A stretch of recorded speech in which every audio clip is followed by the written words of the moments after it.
ஸ்தோத்திரம். ஒரு கேள்வி கேட்கட்டா? கேட்கலாமே. ஆண்டவர் சொல்லுகிறார், கவலைப்படாதீர்கள்ன்ட்டு.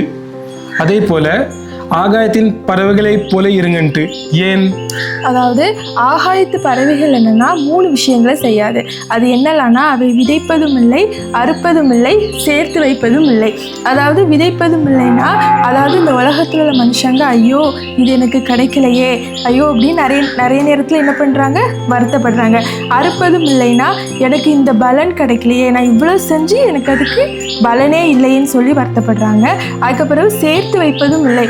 அதாவது நான் நிறைய சம்பாதிக்கிறேன், என்னால் என்ன பண்ண முடியல, சேர்த்து வைக்க முடியலைன்னு கவலைப்படுறாங்க. ஆனால் இதை இந்த 3 காரியத்தை அந்த பறவைகள் என்ன பண்ணாது, செய்யாது.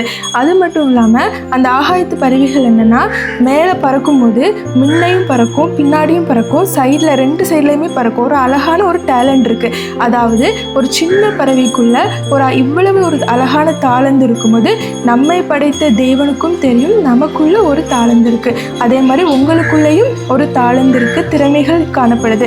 அதை நீங்கள் ஜெபத்தின் மூலம், ஆண்டவரின் மூலம் கேட்டு என்ன பண்ணுங்க, பெற்றுக்கொள்ளுங்க. கர்த்தர் தாமே இந்த வார்த்தைகளை ஆசீர்வதிப்பாராக. God bless you all.